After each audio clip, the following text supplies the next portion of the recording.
Hello, good morning to all of you. फिर से मैं आप लोग का स्वागत करता हूं एक नए वीडियो में, जो आज हम लोग डिस्कस करेंगे मैकेनिक्स के बारे में। मैकेनिक्स, उसके बाद काइनेमेटिक्स और डायनेमिक्स। ठीक है, काइनेमेटिक्स और डायनेमिक्स एक्चुअली मैकेनिक्स का ही एक पार्ट है।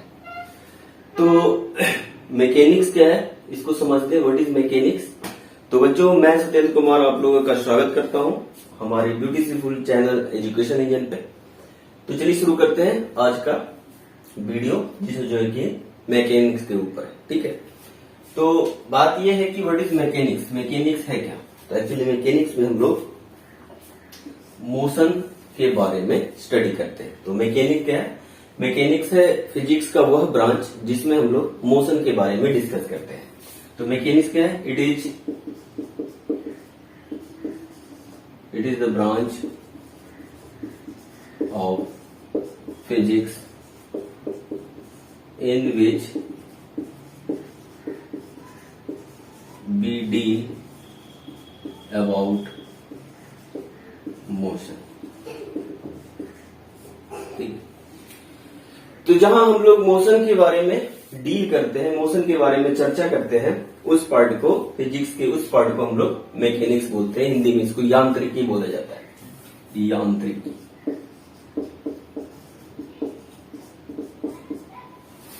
अब इस मैकेनिक्स को हम लोग दो भाग में डिवाइड करते हैं। एक है काइनेमेटिक्स और दूसरा है डायनेमिक्स। ठीक है, काइनेमेटिक्स में क्या है?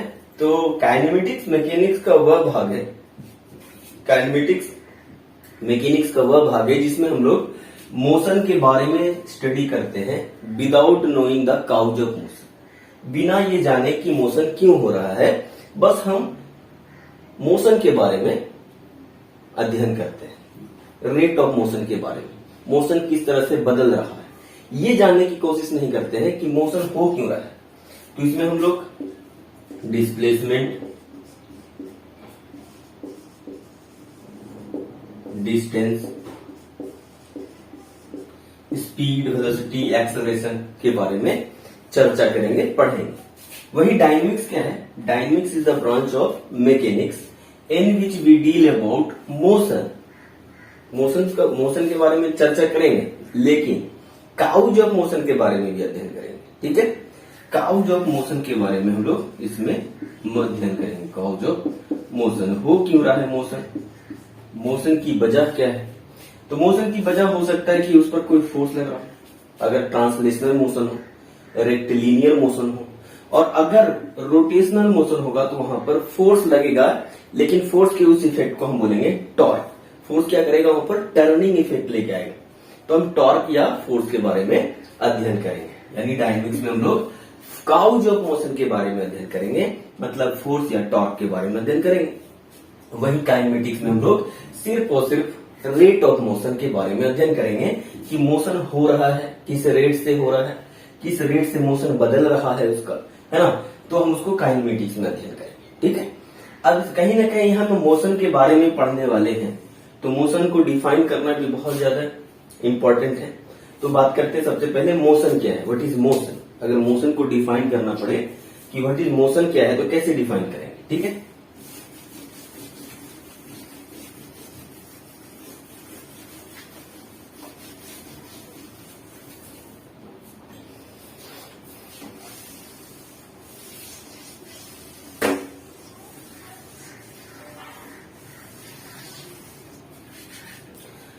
तो मोशन या रेस्ट या मोशन, रेस्ट या मोशन क्या होता है? व्हाट इज रेस्ट और मोशन? तो रेस्ट या मोशन, सबसे पहले मोशन समझते हैं। मोशन है क्या? मोशन जिसको हम लोग बोलते हैं गति। गति तो कौन सी गति? दुर्गति नहीं। गति मतलब यहां मतलब हुआ कि कोई पार्टिकल अपना पोजीशन बदल रहा है ना। हम लोग मोशन का डिफिनेशन क्या देते हैं कि अगर कोई ऑब्जेक्ट या कोई बॉडी अपना पोजीशन चेंज करता हो, है ना, समय के साथ क्या करता हो? पोजीशन बदलता हो, तो हम कहते हैं मोशन में, है ना। If A particle or an object changes its position, position बदलता हो समय के साथ विथ टाइम, तो हम कहते हैं दिया गया पार्टिकल या ऑब्जेक्ट मोशन में है ना। लेकिन कैसे पता चलेगा कि उस पार्टिकल को, इस पार्टिकल को या इस ऑब्जेक्ट को कि वो अपना पोजीशन बदल रहा है, कैसे पता चलेगा? तो उसके लिए उसको एक व्यूअर की आवश्यकता है, एक ऑब्जर्वर की आवश्यकता है ना। एक व्यूअर की आवश्यकता है, एक ऑब्जर्वर की आवश्यकता है। तो बिना व्यूअर और ऑब्जर्वर के हम बता नहीं सकते हैं कि पार्टिकल रेस्ट में है या मोशन में है। तो पता ही नहीं कर सकते हैं कि वो पार्टिकल पोजीशन चेंज कर रहा है या नहीं, है ना। व्यूअर की आवश्यकता क्यों है? ताकि वो बता सके उसको कि उसका पोजीशन बदल रहा है। अभी व्यूअर या ऑब्जर्वर क्या क्या हो सकता है? तो ये कुछ भी, कोई चीज भी हो सकता है ना। खुद जो पार्टिकल है वो ऑब्जर्वर हो सकता है, या कोई दूसरा ऑब्जेक्ट ऑब्जर्वर हो सकता है, कोई आदमी हो सकता है ना। तो कोई भी हो सकता है ऑब्जर्वर यहाँ पे, ठीक है। तो इसको हम बोलते हैं, उस ऑब्जर्वर को बोलते हैं frame of reference, changes position with time. तो किसके रिस्पेक्ट में? With some frame of reference, frame of reference. Frame of reference का मतलब है ऑब्जर्वर और व्यूअर, जो ये बताए कि दिया गया पार्टिकल का पोजीशन बदल रहा है। और जब कोई पार्टिकल का पोजीशन समय के साथ बदलेगा तो हम बोलेंगे कि क्या है? मोशन में, है ना। तो ये ऑब्जर्वर कौन कौन हो सकता है? कोई भी हो सकता है ना। जैसे हम अगर एक्सिस खींच ले, perpendicular axis x by Z, x by Z axis, ठीक है। हम यहां पर एक क्लॉक लगा दे ताकि हम पता कर सके कि टाइम के साथ पार्टिकल का पोजीशन क्या है। तो मान लेते हैं कि कोई आदमी यहां पर है ना। अभी इसका जो पोजीशन है मान लेते हैं 2, 0 और 0, है ना।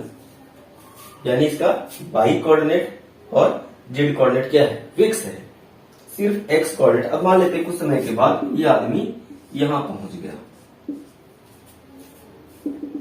यहां पहुंच गया, इसका कोऑर्डिनेट बदल के हो गया 4, 0, 0, है ना। तो हम एक्स एक्सिस पे वाई और जेड कोऑर्डिनेट क्या होता है? 0, 0 होता है। तो हम देख रहे हैं इसको, पांव, इसके पांव को देख रहे हैं कि इसका पांव कभी t बराबर 0 टाइम यहां ले लेते हैं, या मान लेते कोई टाइम है, मान लेते 6 o'clock, 6 o'clock ये आदमी इस पोजीशन पे था और ये 6:05 पे ये इस पोजीशन पे आ गया, यानी इसका पोजीशन एक्स कोऑर्डिनेट बदल गया 4, 0, 0, है ना। तो हम बोलेंगे कि ये आदमी क्या है? मोशन में है। इस 6 बजे से 6:05 तक ये पार्टिकल क्या था? ये ऑब्जेक्ट क्या था? मोशन में था। ये ऑब्जेक्ट यहाँ एक आदमी है ना। तो ये आदमी मोशन में है।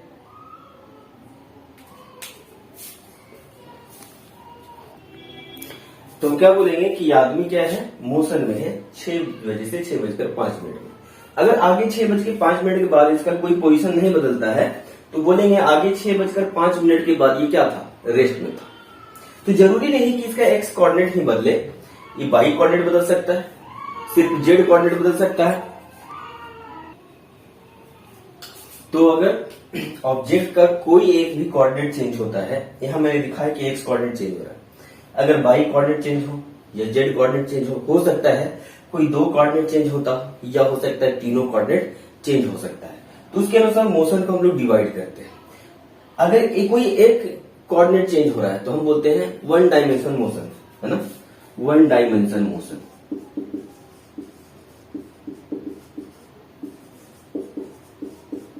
वन डायमेंशनल मोशन होगा, इसमें पार्टिकल का सिर्फ एक कोऑर्डिनेट चेंज होगा, है ना।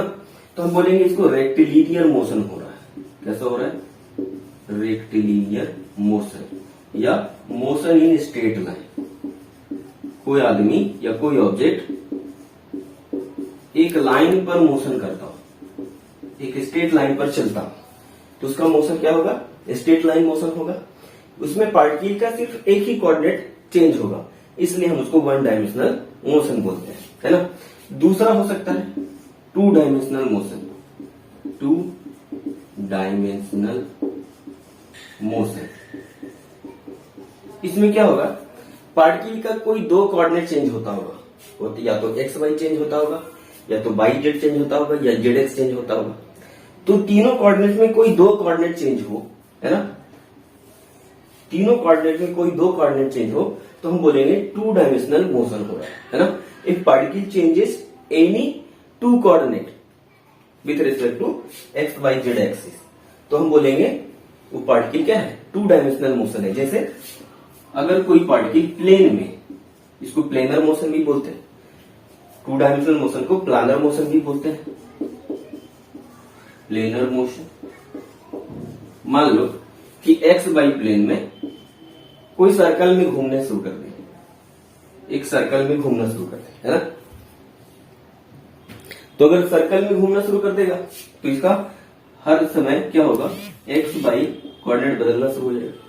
यहां मान लो x1 y1 होगा, यहां पर x2 y2 हो जाएगा, यहां पर कोऑर्डिनेट चेंज होकर x3 y3 हो जाएगा।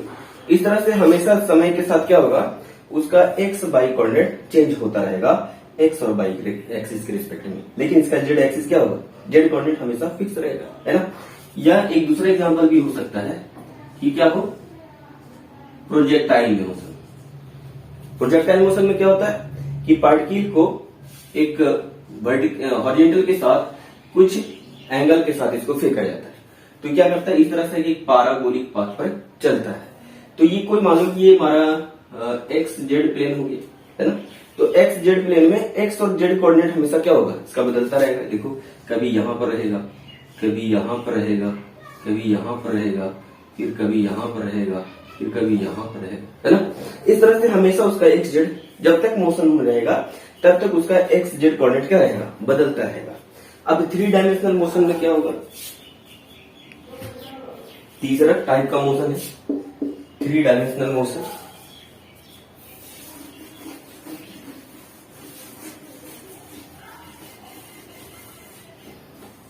Three dimensional motion, 3D motion.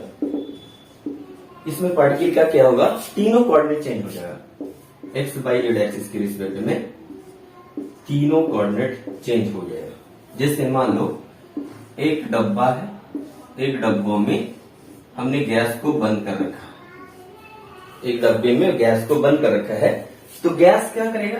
कभी एक जगह नहीं रहेगा, ये रैंडमली इधर उधर घूमता रहेगा। तो इसका तीनों कोऑर्डिनेट चेंज हो जाएगा, एक्स भी, वाई भी और जेड भी। तो पार्टिकल का हमेशा कभी यहां कभी यहां कभी यहां कभी यहां, है ना, इस तरह से घूमता रहेगा इसका सारा पार्टिकल। तो प्रत्येक पार्टिकल का एक्स वाई जेड कोऑर्डिनेट क्या होता रहेगा? हमेशा बदलता रहेगा। तो हम बोलेंगे ये थ्री डायमेंशनल मोशन है। जैसे रैंडम मोशन, रैंडम मोशन इसमें आता है, इसका टाइप क्या है? रैंडम मोशन, है ना। जैसे कि मक्खी का स्पेस में उड़ना, है ना। अगर कोई मक्खी यहां घूमने लगे, उड़ने लगे, तो क्या हो जाएगा?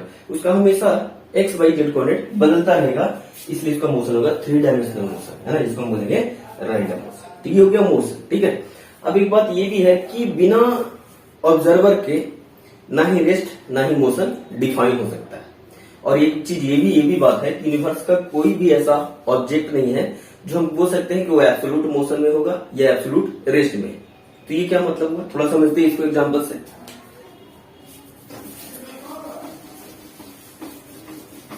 कोई ऑब्जेक्ट इस यूनिवर्स में पूरी तरह से एब्सोल्यूट ना ही रेस्ट में है ना ही एब्सोल्यूट मोशन में है। जैसे अगर बोला जाए कि किसी क्लासरूम में बच्चे बैठे हुए टेबल पे, ठीक है, बच्चे बैठे हुए टेबल पे और इधर टीचर पढ़ा रहे हैं, है ना, इधर टीचर पढ़ा रहे हैं। अर्थ की बात है ये, ठीक, ये टीचर पढ़ा रहे हैं, बच्चे यहां पढ़ रहे हैं। तो इस क्लासरूम की रिस्पेक्ट में ये बच्चे क्या हैं? ये बच्चे रेस्ट में, है ना, रेस्ट में। यहां घड़ी लगी हुई है, ठीक है। ये मान लो इसका एक्स कोऑर्डिनेट है ना, और ये रूम कुछ ऐसा होगा, रूम कुछ ऐसा होगा, और इसमें सर यहाँ पर एक कोने पे पढ़ा रहे हैं, ये बच्चा यहाँ बैठा हुआ पढ़ रहा है, इसका एक्स कोऑर्डिनेट इधर हो गया, वाई कोऑर्डिनेट इधर हो गया, और जेड कोऑर्डिनेट इधर हो गया, है ना। तो इस रूम के अंदर, चूंकि ये अर्थ है, अर्थ पे के अंदर, अर्थ पर किसी रूम के अंदर बच्चे पढ़ रहे हैं, सर पढ़ा रहे हैं, है ना। तो ये बच्चा क्या है, इस रूम के रिस्पेक्ट में, यानी एक्स वाई जेड एक्सिस, कहीं भी हम एक्स वाई जेड एक्सिस हम अपने मर्जी से चूज कर सकते हैं, ठीक है। तो एक्स वाई जेड एक्सिस यहाँ पर फ्रेम ऑफ रेफरेंस का काम कर रहा है, या बोल सकते हैं कि इनकी दीवारें, यहाँ का टेबल, है ना, और भी कई चीजें हैं, इनके रिस्पेक्ट में ये बच्चा क्या है, रेस्ट में बैठा हुआ, मतलब इसका पोजीशन नहीं बदल रहा, ठीक है। लेकिन अगर यहां से कोई बच्चा चंद्रमा पे चल जाए, मून पे ये खड़ा हो गया, और ये पृथ्वी के चारों तरफ घूम रहा है, घूमे जा रहा है, तो ये क्या दिखेगा, इसको लगेगा कि ये बच्चा क्या है, इसके रिस्पेक्ट में मोशन में है। या हम यहां से देखेंगे इस बच्चे को, तो क्या देखेंगे कि ये बच्चा घूम रहा है पृथ्वी के चारों तरफ, मतलब ये मोशन में। वहां जहां देखो, यहां पृथ्वी पर ये बच्चा जहां अभी रेस्ट में है, वहीं इस बच्चे, इस मून के रिस्पेक्ट में क्या है, मोशन में, है ना। तो ऐसा नहीं कोई है यूनिवर्स में कि हमेशा रेस्ट में है या मोशन में है। तो यहां पर सर के रिस्पेक्ट में, या किसी टेबल कुर्सी या दूसरे बच्चे के रिस्पेक्ट में, कि दूसरा बच्चा रेस्ट में है, क्योंकि उसके रिस्पेक्ट में कोई पोजीशन चेंज नहीं हो रहा, कोई कोऑर्डिनेट चेंज नहीं हो रहा है। वहीं चंद्रमा के रिस्पेक्ट में क्या है, मोशन में, चंद्रमा के रिस्पेक्ट में इसका पोजीशन बदल रहा है, इसलिए ये मोशन हो गया। तो ये दो अलग अलग फ्रेम में, ये अलग फ्रेम ऑफ रेफरेंस है, ये अलग फ्रेम ऑफ रेफरेंस है। इस फ्रेम ऑफ रेफरेंस में ये बच्चा रेस्ट में है, वहीं इस फ्रेम ऑफ रेफरेंस में ये क्या है, मोशन में है। तो हम ये नहीं कह सकते हैं कि कोई ऑब्जेक्ट अगर रेस्ट में है तो हमेशा रेस्ट में ही रहेगा, हो सकता है किसी दूसरे फ्रेम ऑफ रेफरेंस में मोशन में रहे, है ना। जैसे कि और एग्जांपल देख सकते हैं हम लोग। तो यहां से क्या पता चला कि अगर कोई बॉडी एक फ्रेम ऑफ रेफरेंस में रेस्ट में है, तो हो सकता है वो किसी दूसरे फ्रेम ऑफ रेफरेंस में मोशन में रहे। तो क्या हम कह सकते हैं कि कोई बॉडी एब्सोल्यूट रेस्ट है या एब्सोल्यूट मोशन में? नहीं कह सकते। ऑलवेज रेस्ट एंड मोशन क्या होता है, तो रिलेटिव होता है, रिलेटिव देखते हैं लोग, है ना। रिलेटिवली इसके रिस्पेक्ट में हम रेस्ट में है या मोशन में, है ना। मेरे रिस्पेक्ट में वो दिया गया बॉडी या ऑब्जेक्ट रेस्ट में है या मोशन में, तो डिपेंड करेगा कि मेरे रिस्पेक्ट में दिया गया बॉडी, कोई बॉडी अगर पोजीशन चेंज करता है तो क्या हो जाएगा, मोशन में होगा। अगर वो नहीं चेंज करता है अपना पोजीशन तो रेस्ट में होगा। अगर कोई बॉडी खुद को अपना फ्रेम ऑफ रेफरेंस बना ले, है ना, जैसे मान लो मैं खुद का फ्रेम ऑफ रेफरेंस, मैं खुद से खुद को देख रहा हूं, दैट मीन्स हम ही खुद क्या है, फ्रेम ऑफ रेफरेंस है, और हम ही अपने आप को ऑब्जर्व कर रहे हैं। तो हम चलेंगे भी, कहीं जाएंगे भी, तो हमसे खुद का दूरी क्या होगा, बदलेगा कभी, पोजीशन बदलेगा नहीं। तो हम खुद क्या हो गए, रेस्ट में, खुद के रिस्पेक्ट में खुद क्या है, रेस्ट में, है ना। अगर एक दूसरा एग्जांपल से समझ सकते हैं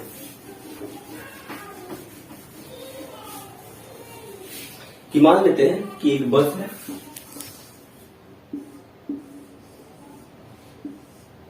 ये बस है, बस के अंदर यात्री बैठे हुए, कुछ खड़े भी हैं, है? और बस अभी रेस्ट में, बस चलने का। एक दूसरा जो रिलेटिव इसके छोड़ने आया, इसको सी ऑफ करने जा रहा है ये, है ना, इसको छोड़ने आया है, ठीक है। तो अभी बस रेस्ट में है, तो ये क्या बोलेगा कि सारा व्यक्ति इसके रिस्पेक्ट में क्या है, रेस्ट में है, और साथ ही साथ बस के रिस्पेक्ट में ही रेस्ट में, क्योंकि ना ही बस के किसी ऑब्जेक्ट के रिस्पेक्ट में इसका पोजीशन चेंज हो रहा है, ना ही इस व्यक्ति के रिस्पेक्ट में कोई पोजीशन चेंज हो रहा है। तो ये क्या हो जाएगा, इन दोनों के रिस्पेक्ट में ये तीनों यात्री जो है, तीनों travellers, they are all in rest. लेकिन सपोज करते हैं कि बस अब चलना शुरू कर देता है, तो बस चलने लगता है, ये आदमी टाटा बाय बाय कर रहा है इसको, सो यू मिलते हैं आपको नेक्स्ट, ठीक है। तो ये अभी रेस्ट में है, ये ग्राउंड के रिस्पेक्ट में रेस्ट में, यही मेरा फ्रेम ऑफ रेफरेंस है, ये मेरा फ्रेम ऑफ रेफरेंस है। तो क्या देखता है कि बस आगे जा रहा है, तो बस का धीरे धीरे पोजीशन क्या हो रहा है, बदलना शुरू कर दिया, ठीक है। तो अब क्या बोलेगा कि बस क्या हो गया, अब मोशन में है, बस क्या है, मोशन में है, तो इसके लिए बस मोशन में हो गया। फिर ये देखता है अंदर वाले व्यक्ति को कि ये भी बस के साथ आगे जा रहा है, मतलब इसके रिस्पेक्ट में इसका भी पोजीशन बदल रहा है। तो बस के साथ साथ जितना भी यात्री, कंडक्टर वगैरह जो बैठा हुआ है इसमें, सब इसके रिस्पेक्ट में क्या है, मोशन में, इसके रिस्पेक्ट में।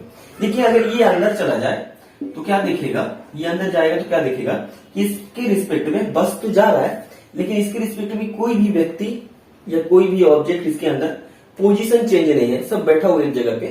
तो इसके रिस्पेक्ट में अब क्या हो गया, रेस्ट में हो गया, है ना। तो जहां ये बाहर खड़ा था तो इसके रिस्पेक्ट में ये सारा मोशन में था, वहीं जब इसके अंदर चला आता है तो इसके रिस्पेक्ट में अब क्या हो गया, रेस्ट में हो गया। ऐसा कैसे, तो जैसे ही फ्रेम ऑफ रेफरेंस बदला, ऑब्जर्वर बदला, तो अब उसका रेस्ट और मोशन की कंडीशन भी बदल जाती है। डिपेंड करता है कि दिए गए फ्रेम ऑफ रेफरेंस के रिस्पेक्ट में पार्टिकल या ऑब्जेक्ट अपना पोजीशन बदल रहा है या नहीं। अगर बदल रहा है तो वो मोशन में है, अगर नहीं बदल पा रहा है तो मतलब वो रेस्ट में है। आई होप आप लोग को रेस्ट और मोशन का बेसिक कॉन्सेप्ट क्लियर हो चुका होगा। अब हम लोग आते हैं काइनेमेटिक्स पे।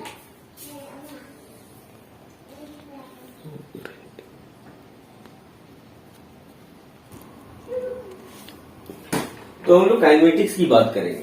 तो काइनेमेटिक्स क्या है, तो मैकेनिक्स का एक ब्रांच है जिसमें हम लोग मोशन की चर्चा करते हैं, मोशन की, ठीक है। तो हम यहाँ पर रेट ऑफ मोशन की बात करेंगे, रेट ऑफ मोशन, जिसमें कुछ वेरिएबल्स के बारे में हम लोग देखेंगे, जैसे डिस्टेंस, दूसरा डिस्प्लेसमेंट, तीसरा वेलोसिटी, स्पीड, चौथा वेलोसिटी, पांचवा एक्सेलरेशन। तो इन सब की चर्चा एक एक करके करेंगे, फिर बाद में देखेंगे। स्पीड दो तरह का मिलेगा हमको, एक एवरेज स्पीड, दूसरा इंस्टैंटेनियस स्पीड।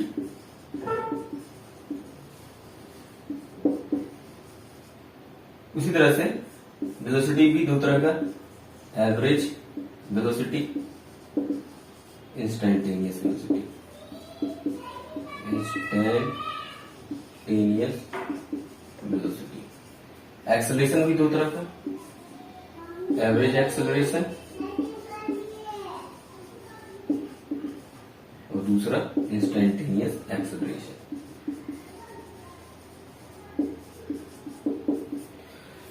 तो इतना चर्चा करना है आज। फिलहाल हम लोग डिस्प्लेसमेंट और डिस्टेंस में ही ज्यादा फोकस करेंगे। नेक्स्ट की वीडियोज में स्पीड, वेलोसिटी और एक्सेलरेशन की बात करेंगे, ठीक है। तो चलिए शुरू करते हैं डिस्टेंस और डिस्प्लेसमेंट।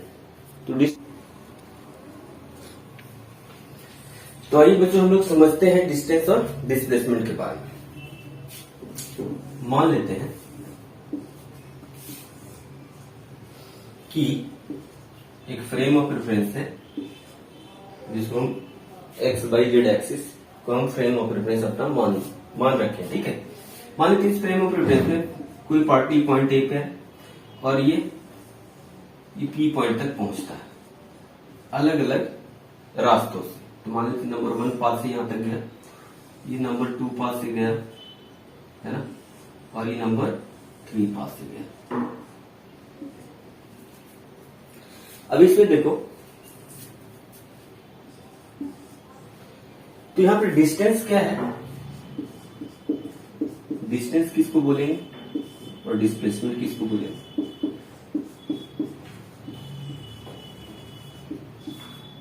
डिस्टेंस और डिस्प्लेसमेंट में रिलेशन क्या आएगा,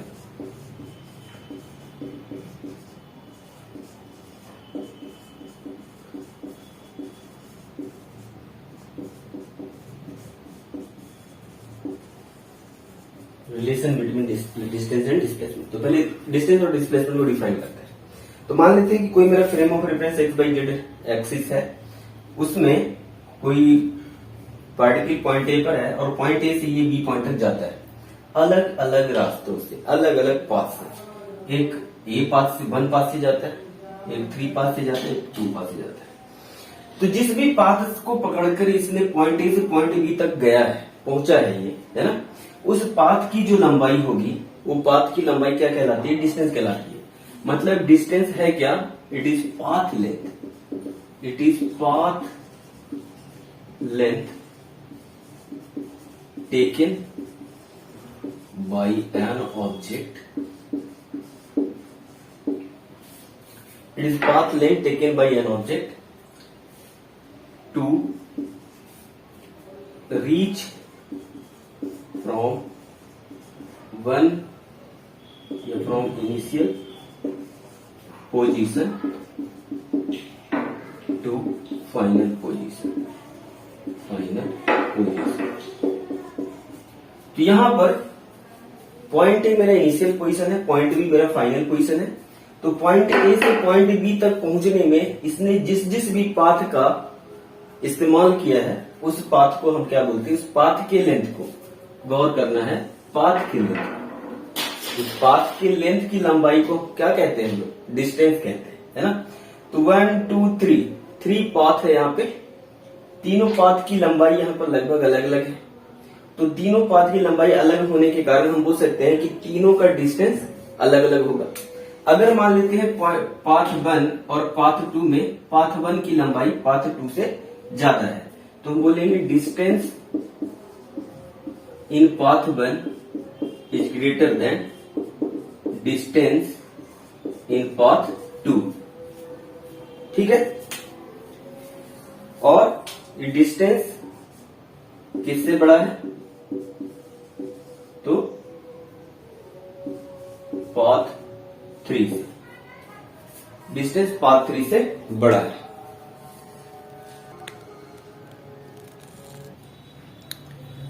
तो यहां पर distance by path 1 is greater than distance by path 2 is greater than distance by path 3। इन तीनों में सबसे न्यूनतम सबसे छोटा डिस्टेंस कौन सा है, ए और बी, ए से बी तक जाने वाली स्ट्रेट पाथ। तो ए से बी तक जाने वाला सबसे छोटा रास्ता क्या हो सकता है, स्ट्रेट पाथ। स्ट्रेट पाथ अगर हम यहां से चले स्ट्रेट लाइन पर, तो ये पाथ जो होगा, ये पाथ नंबर 3, ये एक्चुअली डिस्प्लेसमेंट है। तो डिस्प्लेसमेंट क्या है, तो एक डिस्टेंस है। कौन सा distance, shortest distance from initial position to initial position. तो हम बोल सकते हैं displacement it is the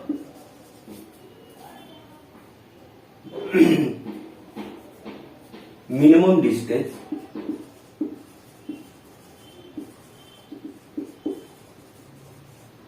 from initial position to final position.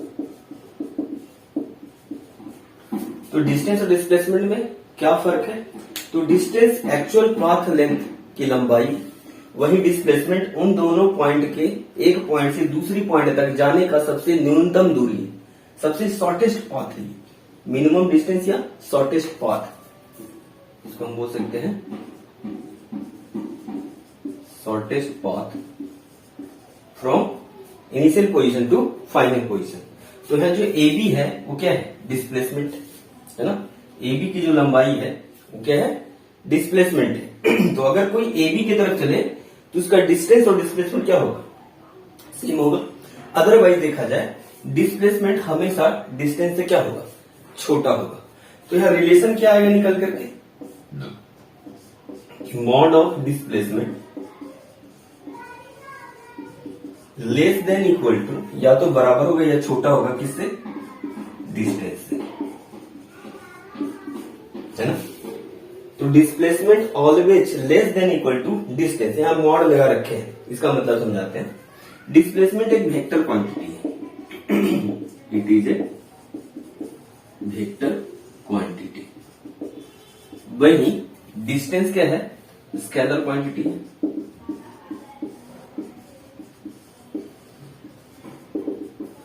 इसका ऐसा यूनिट मीटर है, वही इसका ऐसा यूनिट क्या है, भी मीटर है। इसका भी ऐसा यूनिट मीटर है, इसका भी ऐसा यूनिट मीटर है।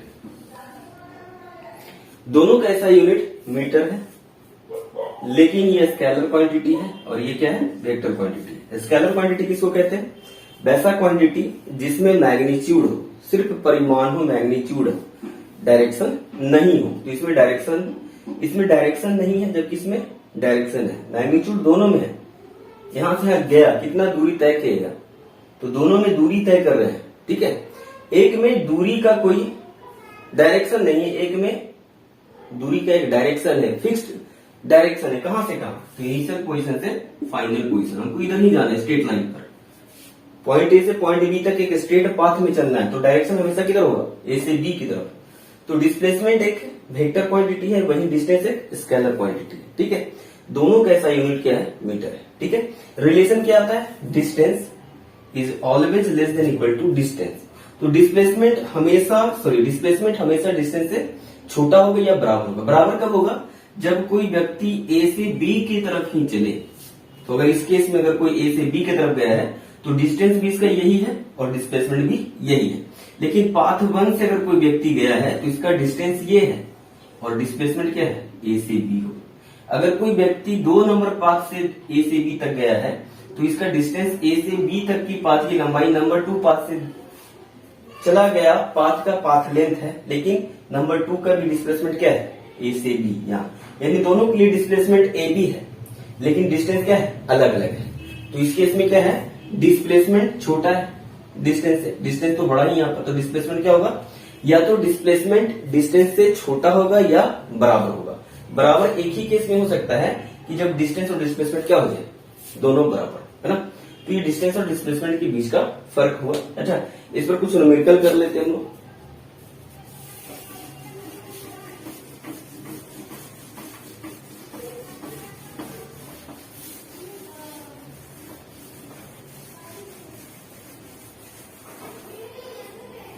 मान लेते हैं कि कोई व्यक्ति है और वो एक सेमी सर्कुलर पाथ, मान लेते हैं कोई सेमी सर्कुलर पाथ पर चलता है पॉइंट ए से पॉइंट बी तक, और इस सेमी सर्कुलर पाथ का जो रेडियस है कितना है, आर, ठीक। तो हम हमसे पूछते हैं कि बताओ इसका डिस्टेंस और डिस्प्लेसमेंट क्या है। तो डिस्टेंस क्या होता है, जो एक्चुअल पाथ पर ये चला है, तो एक्चुअल पाथ पे तो यही चला ही है, इसकी जो लंबाई होगी वो डिस्टेंस होगा। तो डिस्टेंस कितना हो जाएगा, डिस्टेंस हो जाएगा पाई इंटू आर, है ना, पाई इंटू आर। वही डिस्प्लेसमेंट क्या होगा इसका,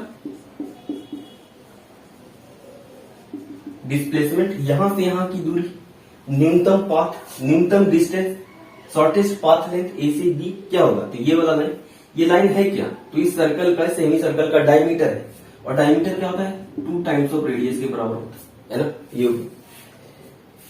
एक दूसरा एग्जांपल हम लेते हैं।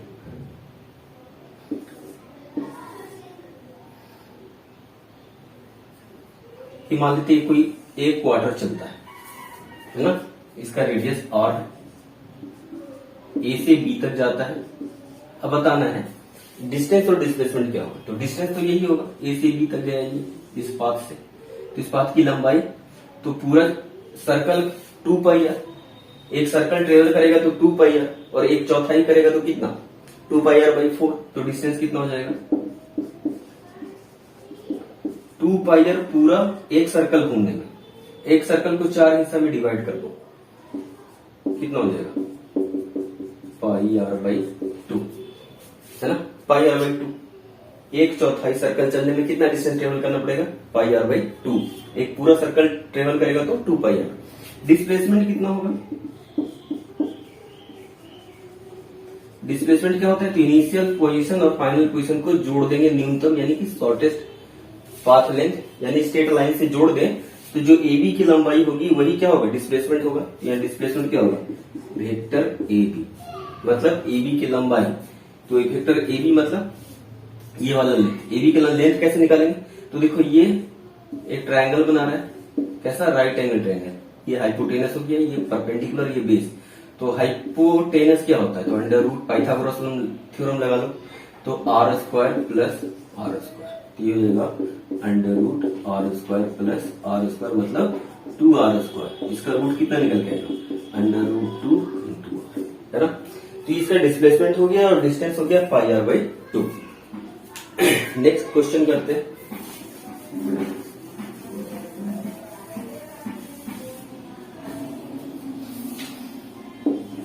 अब क्या करता है, कोई व्यक्ति सर्कल का 3/4 भाग चलता है, यानी पूरा कंप्लीट नहीं करता है, 1/4 छोड़ देता है, ए से बी तक यहाँ पहुंचा, है ना, इस बात से चल के आया।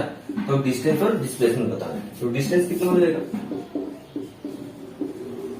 डिस्टेंस 2πr, अगर पूरा चलता तो कितना चला है, 3/4, 4 हिस्सा में 3 हिस्सा इंटू 3/4, 4 हिस्सा में 3 हिस्सा चल चुका है, तो कितना हो जाएगा 3πr/2, इतना मीटर, ठीक है। डिस्टेंस, डिस्प्लेसमेंट क्या होगा,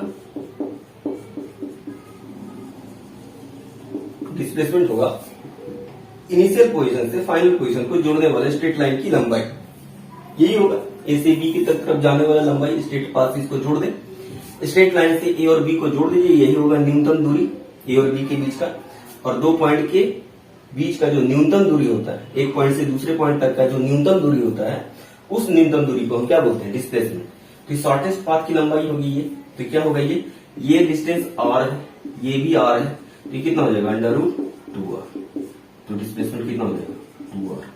पाइथागोरस इसको सॉल्व कर लो, ये वाला सवाल है डिस्प्लेसमेंट वाला, ठीक है। अच्छा,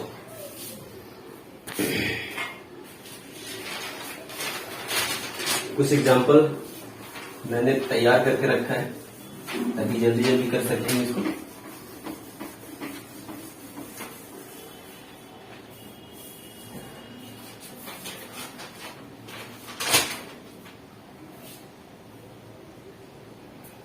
मान लेते हैं एक सर्कल है, एक सर्कल पर पॉइंट ए से चलना शुरू करते हैं और पॉइंट बी तक हम यहाँ आते हैं, ठीक है।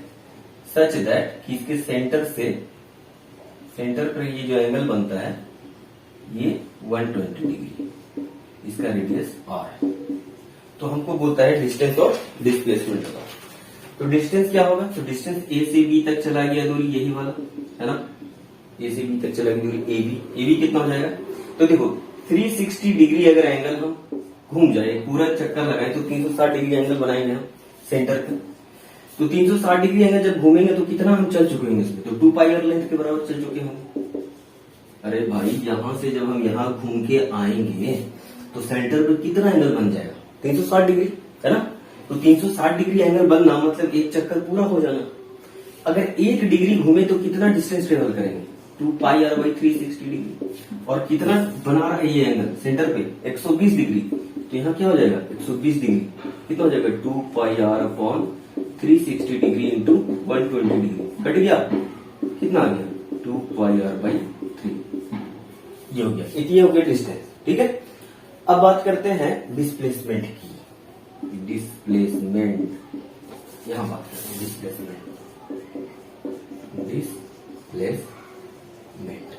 डिस्प्लेसमेंट क्या होता है, डिस्प्लेसमेंट होता है इनिशियल पॉइंट से फाइनल पॉइंट की तरफ चला गया सबसे छोटा दूरी, न्यूनतम दूरी, यानी स्ट्रेट पाथ में चला गया दूरी ए से बी तरफ, है ना। तो ए से बी की तरफ स्ट्रेट लाइन चलेंगे तो ये वाला जो लंबाई होगा ए बी का, वही क्या कहलाएगा, डिस्प्लेसमेंट होगा। इस डिस्टेंस का डिस्प्लेसमेंट ये वाला लेंथ होगा, है ना। तो ए बी अब कैसे निकलेगा, है ना। तो ये ट्रायंगल देखो, हम इसको थोड़ा सीधा करके दिखाते हैं। ये ट्रायंगल ऐसा बन रहा है, यहाँ पर 120 डिग्री और ये रेडियस r है, ये भी रेडियस r है, और ये वाला लंबाई हमको निकालना है ए से बी तक की, ए बी, ठीक है।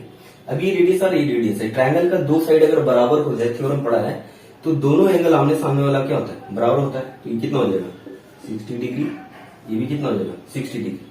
अब हम यहाँ से क्या करते हैं, परपेंडिकुलर लेंथ खींच देते हैं, ठीक है। ये परपेंडिकुलर लेंथ हो गया। अब इस वाले ट्रायंगल में मान लेते ये ए दिखा रखे हैं, ए बी, ये मान लेते सी, ये पॉइंट ओ है ना, वहां पे पॉइंट ओ, मान लो पॉइंट डी, ठीक है। तो ओडी परपेंडिकुलर है। तो इस ट्रायंगल में अगर हम एडी और डीबी निकाल ले तो, और जोड़ दे एडी प्लस डीबी को, तो मेरा एबी निकल जाएगा, ये डिस्प्लेसमेंट निकल जाएगा। एबी हमको निकालना है, एबी को हम ऐसे लिख सकते हैं एडी प्लस डीबी।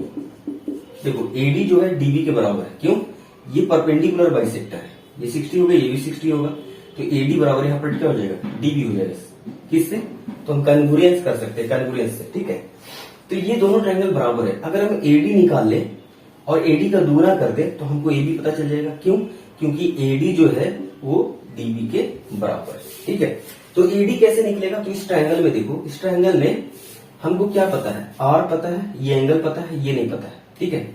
अगर हम इसमें कॉस थीटा लगा दें, कॉस थीटा मतलब यह थीटा कितना है 60 डिग्री, कॉस 60 डिग्री बराबर क्या होगा, बेस बाई हाइपोटेनस, बेस कितना है एडी, हाइपोटेनस कितना है आर, तो एडी अपॉन आर, तो एडी बराबर क्या हो जाएगा, एडी बराबर हो जाएगा आर कॉस 60 डिग्री, कॉस 60 मतलब हाफ, कॉस 60 हाफ ना, हाँ 1/2, गलत, ये 60 डिग्री नहीं होगा, ये 120 हो गया, तो ये दोनों एंगल बराबर होगा, तो 30 होगा ना, 30 डिग्री 30 60 और 60 120 180, ये ज्यादा हो जा रहा था, तो 30 डिग्री, यहाँ पर 30 डिग्री आएगा, cos 30 डिग्री, cos 30 डिग्री कितना होता है √3/2, ठीक है। तो कितना आ गया √3r/2। अब AB क्या होगा, AB होता है डबल ऑफ AD या डबल ऑफ BD, और AD और BD क्या है बराबर है, तो 2 टाइम्स AD का वैल्यू कितना आ गया √3r/2, 2 से 2 कैंसिल, ये कितना आ गया √3r मीटर, ठीक है। तो ये आ गया डिस्टेंस 2πr/3 मीटर, और डिस्प्लेसमेंट कितना है √3r मीटर, समझ में आया, ठीक है। एक और सवाल लेते हैं हम लोग,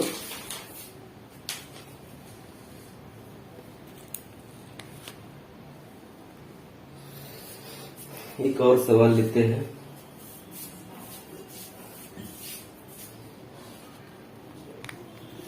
एक बहुत ही बेहतरीन सवाल ले रहे हैं इस बार, ठीक है, गौर से देखना। एक मान लो व्हील है, ठीक है, व्हील ग्राउंड के साथ टच कर रहा है यहाँ पे, इस पॉइंट P, इस पॉइंट पर P पर ध्यान देना। अब ये जब बोलते हैं कि अगर ये हाफ रोटेशन पूरा कर ले, इसका रेडियस कितना है r, अगर ये हाफ रोटेशन चले तो कितना दूर चलेगा, तो ये πr चलेगा, ठीक है, और ये v जो है इस पोजीशन पे यहाँ पे आ जाएगा। तो जब ये हाफ रोटेशन करेगा तो बोलता है हाफ रोटेशन में बताओ इस पॉइंट P का डिस्प्लेसमेंट क्या होगा। जब ये आधा दूरी चलेगा तो क्या होगा, ये पॉइंट घूमते घूमते कहाँ पहुंच जाएगा, ऊपर वाला पर, और जब ये फिर से नीचे आएगा तब तक एक पूरा रोटेशन हो चुका होगा। तो जब ये पॉइंट ऊपर चला जाएगा घूम करके तो हाफ रोटेशन होगा उस समय। तो हाफ रोटेशन में कितना दूर जाएगा, तो एक फुल रोटेशन में 2πr आगे जाएगा, तो हाफ रोटेशन में कितना जाएगा 2πr का आधा मतलब πr, ठीक है। अब बोलता है कि इस पॉइंट और इस पॉइंट के बीच का डिस्प्लेसमेंट बताओ, ये पॉइंट कहाँ चला गया, यहाँ ना, तो डिस्प्लेसमेंट क्या होता है, इनिशियल पोजीशन से फाइनल पोजीशन के तरफ का सबसे शॉर्टेस्ट पाथ मिनिमम डिस्टेंस। तो मिनिमम डिस्टेंस क्या होगा, ये वाला होगा, ये होगा, है ना। अच्छा ये वाला लंबाई कितना होगा, ये 2r हो जाएगा, डायमीटर है ये πr। तो ये क्या, ये राइट एंगल ट्रायंगल दिख रहा है तुमको, ये राइट एंगल ट्रायंगल है ना। अरे जब ये एक आधा रोटेशन चलेगा तो कितना दूर जाएगा, पूरा रोटेशन चलेगा तो 2πr जाएगा, है ना, आधा रोटेशन जाएगा तो πr जाएगा, तो आधा चक्कर लगा चुका है, तो ये पॉइंट धीरे धीरे कहाँ पहुंच जाएगा, इस जगह पे। अब इनिशियल पोजीशन पे पार्टिकल यहाँ पे था, P पॉइंट यहाँ पे था, और फाइनली कहाँ पहुंच गया, यहाँ पे। तो इनिशियल पोजीशन से फाइनल पोजीशन के बीच का सबसे शॉर्टेस्ट डिस्टेंस को हम क्या बोलते हैं, डिस्प्लेसमेंट बोलते हैं। तो ये डिस्प्लेसमेंट हो गया मेरा, है ना, ये डिस्प्लेसमेंट हो गया। तो यही तो लेंथ निकालना है, ये मान लो PP डैश है, हमको PP डैश बताना है। तो ये यहां से अगर हम लेंथ खींच दे तो क्या होगा, इस सर्कल पे परपेंडिकुलर नहीं हो जाएगा, है ना, ये सर्कल हो गया रे बड़ा भाई, और यहां से अगर हम इसके डायमेट्रिकली अपोजिट पॉइंट को यहाँ पर खींचते हैं तो क्या करता है, ये टैंजेंट पर परपेंडिकुलर होता है, ये सेंटर से पास करता है, ठीक है। ये परपेंडिकुलर हो गया, ये 90 डिग्री एंगल बनाएगा, ठीक है। अब यहाँ सोचो ये राइट एंगल ट्रायंगल है, ये बेस हो गया, ये हाइपोटेनस हो गया, ये परपेंडिकुलर हो गया। अब हमको हाइपोटेनस निकालना है। हाइपोटेनस क्या होता है, हाइपोटेनस मतलब h का स्क्वायर होता है, वो बेस का स्क्वायर प्लस परपेंडिकुलर के स्क्वायर के बराबर होता है। इसको हम लोग बोलते हैं पाइथागोरस थ्योरम। तो हमको एच स्क्वायर यानी h निकालना है, तो h बराबर क्या हो जाएगा √b² प्लस p स्क्वायर। अब देखो b मतलब बेस कितना है πr, तो πr का स्क्वायर कर लो प्लस परपेंडिकुलर कितना है 2r का स्क्वायर कर लो, का अंडर रूट ले लो, ये कितना हो जाएगा πr² plus 4r²। r² common है, बाहर निकाल लो, बचेगा पाई प्लस 4 का अंडर रूट। इस r² का स्क्वायर रूट क्या हो जाएगा, r बाहर आ जाएगा, अंदर क्या बचेगा 4 प्लस पाई, ये इसका डिस्प्लेसमेंट हो गया। तो आई होप बच्चों आपको डिस्टेंस और डिस्प्लेसमेंट में फर्क समझ में आ गया होगा, निकालना भी आ गया होगा डिस्टेंस और डिस्प्लेसमेंट, ठीक है। तो मिलते हैं हम लोग नेक्स्ट वीडियो में वेलोसिटी और स्पीड के साथ। तब तक पढ़ते रहिए। All the very best.